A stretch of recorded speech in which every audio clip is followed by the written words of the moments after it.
പ്രിയ സഹോദരങ്ങളെ, ക്രിസ്തുവിൽ സ്നേഹപൂർവ്വം സ്വാഗതം. ഇന്ന് നാം ധ്യാനിക്കുന്നത് പരിശുദ്ധ കന്യാമറിയത്തിന്റെയും മാതാപിതാക്കളും യേശുക്രിസ്തുവിന്റെ മുത്തച്ഛനും മുത്തച്ഛിയുമായ വിശുദ്ധ യോവാക്യമിനെയും വിശുദ്ധ അന്യായെയും കുറിച്ചാണ്. എല്ലാ വർഷവും ജൂലൈ 26-ന് കത്തോലിക്ക സഭ ഈ വിശുദ്ധ ദമ്പതികളുടെ തിരുനാൾ ഭക്തിപൂർവ്വം ആഘോഷിക്കുന്നു. മാതാപിതാക്കൾക്കും മുത്തച്ഛന്മാർക്കും മുത്തച്ഛിമാർക്കും കുടുംബങ്ങൾക്കുമുള്ള പ്രത്യേക മധ്യസ്ഥരായാണ് സഭ ഇവരെ ആദരിക്കുന്നത്.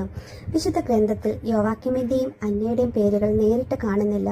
എന്നാൽ സഭയുടെ പുരാതന പാരമ്പര്യവും ആദ്യകാല ക്രൈസ്തവർ വിശ്വാസ സസ്യങ്ങളും അവരുടെ ജീവിതത്തെക്കുറിച്ച് നമ്മെ അറിയിക്കുന്നു. ഈ പാരമ്പര്യം നൂറ്റാണ്ടുകളായി സഭ ആദരിക്കുകയും സംരക്ഷിക്കുകയും ചെയ്തു വരുന്നു. യോവാക്യമും അന്യയും ദൈവഭക്തിയിലും നീതിയിലും ജീവിച്ചിരുന്ന ദമ്പതികളായിരുന്നു. അവർ ദൈവത്തെ സ്നേഹിക്കുകയും അവിടുത്തെ കൽപ്പനകൾ അനുസരിച്ച് ജീവിക്കുകയും ചെയ്തു. എന്നാൽ വർഷങ്ങളോളം അവർക്ക് സന്താനമുണ്ടായില്ല. ആ കാലഘട്ടത്തിൽ സന്താനമില്ലായ്മ വലിയ ദുഃഖമായും സാമൂഹിക അപമാനമായും കണക്കാക്കപ്പെട്ടിരുന്നു. പലരും അവരെ തെറ്റിദ്ധരിക്കുകയും കുറ്റപ്പെടുത്തുകയും ചെയ്തിരിക്കാം. എന്നാൽ ഈ ദമ്പതികൾ പ്രത്യാശ കൈവിട്ടില്ല. ദൈവത്തെ കുറ്റപ്പെടുത്തുകയോ വിശ്വാസം ഉപേക്ഷിക്കുകയോ ചെയ്തില്ല.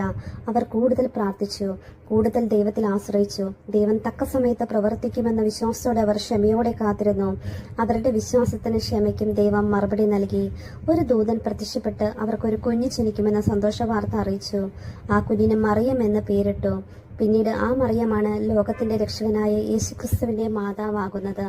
മറിയം ജനിച്ചതിന് ശേഷം യോവാക്യമും അന്യയും അവളെ ദൈവത്തിന്റെ ദാനമായി സ്വീകരിച്ചു. ബാല്യകാലം മുതൽ ദൈവത്തെ അറിയാനും സ്നേഹിക്കാനും പ്രാർത്ഥിക്കാനും അവർ മറിയത്തെ പഠിപ്പിച്ചു.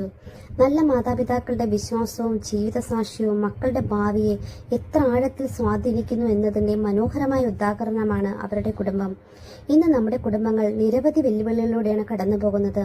തിരക്കേറിയ ജീവിതം, പ്രാർത്ഥനയുടെ കുറവ്, കുടുംബ ബന്ധങ്ങളിലെ അകലം, വിശ്വാസ ജീവിതത്തിലെ തളർച്ച, ഇവയെല്ലാം നാം കാണുന്നു. അത്തരം സാഹചര്യങ്ങളിൽ വിശുദ്ധ യോവാക്യമും അന്യയും നമ്മെ ഒരു പ്രധാന പാഠം പഠിപ്പിക്കുന്നു.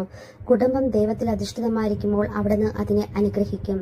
മാതാപിതാക്കൾ മക്കൾക്ക് നൽകാൻ കഴിയുന്ന ഏറ്റവും വലിയ സമ്മാനം സമ്പത്തോ സ്ഥാനമോ അല്ല, ദൈവവിശ്വാസമാണ്. വീട്ടിൽ ഒരുമിച്ച് പ്രാർത്ഥിക്കുകയും ദൈവവചനം വായിക്കുകയും സ്നേഹത്തോടും ക്ഷമയോടും ജീവിക്കുകയും ചെയ്യുമ്പോൾ ആ കുടുംബം ദൈവത്തിന്റെ അനുഗ്രഹം അനുഭവിക്കും. അതുകൊണ്ടാണ് ഇന്ന് ലോകമെമ്പാടുമുള്ള അനേകം മുത്തച്ഛന്മാരും മുത്തശ്ശിമാരും മാതാപിതാക്കളും യോവാക്യമിന്റെയും അന്യയുടെയും മാധ്യസ്ഥം തേടുന്നത്. നമ്മുടെ മക്കൾ വിശ്വാസത്തിൽ വളരാനും കുടുംബങ്ങളിൽ സമാധാനം നിറയാനും അവർ പ്രത്യേകമായി പ്രാർത്ഥിക്കുന്നു. നമുക്ക് ഇന്നിങ്ങനെ പ്രാർത്ഥിക്കാം. വിശുദ്ധ യോവാക്യമേ, വിശുദ്ധ അന്യേ, ഞങ്ങളുടെ കുടുംബങ്ങൾക്കായി മാധ്യസ്ഥം വഹിക്കണമേ. മാതാപിതാക്കൾക്ക് ജ്ഞാനവും ക്ഷമയും സ്നേഹവും നൽകണമേ. മക്കളെ ദൈവവിശ്വാസത്തിൽ വളർത്തുവാൻ ഞങ്ങളെ സഹായിക്കണമേ. ഞങ്ങളുടെ വീടുകളിൽ സമാധാനവും ഐക്യവും സന്തോഷവും നിറയട്ടെ.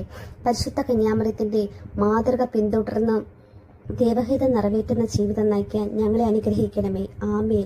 വിശുദ്ധ യോവാക്യമും വിശുദ്ധ അന്യയും ഞങ്ങൾക്ക് വേണ്ടി പ്രാർത്ഥിക്കണമേ.